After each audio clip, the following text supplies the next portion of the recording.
I know this, I saw somebody else. John said something about the Fidelity video I came out with today. I'm loving the new app Why Fido? because I'll tell you why exactly. Yep, I'm listening. One, very reputable, trustworthy, great customer service brand. It's been around. It's like Vanguard. It's not like Vanguard. How is it not? Okay, go ahead.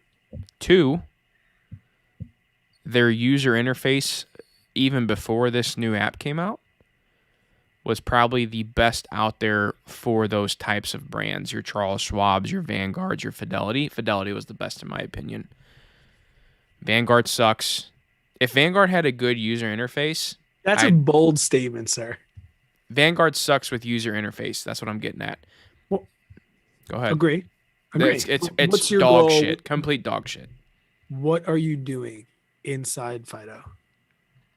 What do you mean? I got a taxable what- what's- brokerage account.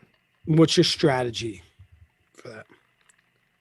Like I'm saying, like Building what do you- dividend income. So what do you need? Why are you such a millennial that you need all these flashy, pretty user interfaces? Because it's easy for me to use and navigate. I mean, could I go buy the stocks on Vanguard and sit in my dividend account and be fine? Yeah, probably. But the ease of doing that, and there's a lot of things Vanguard misses out on too. Like Vanguard doesn't give me my full cost basis on everything. You do have to take the cost and divide it by your shares. Yeah, you got to figure it up manually, which again, it's another hoop I got to jump through. Like I don't want to do What's that. up, Carlos? What's up, Carlos? Yeah, no, I agree. Josh is in the house. Sean. But then again,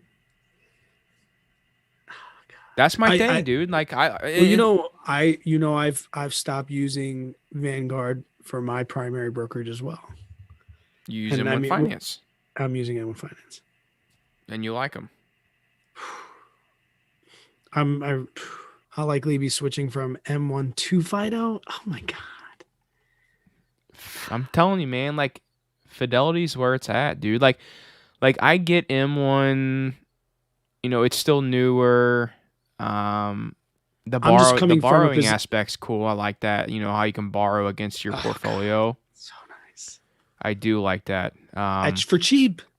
2%, man. Yeah, you can't beat that. Not a big margin guy, but if I need, like, dude, if you want to go buy a rental property with it, like if you just stick all your cash in M1, borrow against that as a 2% rate as a down payment, like as long as you calculate your numbers and everything works, dude. Like I don't, why not? Yeah.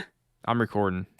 Or like if there's a, I'm sorry, we're getting ahead of ourselves, but we'll talk about all this again. I mean, why don't we just if say if there's a 20% drop again, you bet your ass I am going gills.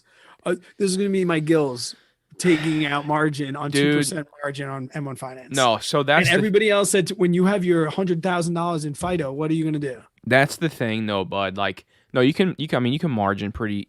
Fidelity gives a pretty cheap rate too. I don't know what they are right now. I may call and ask them, but that's something I've asked myself. I'm like, okay, if we see another like March 2020 happen, yeah, what's my like limit?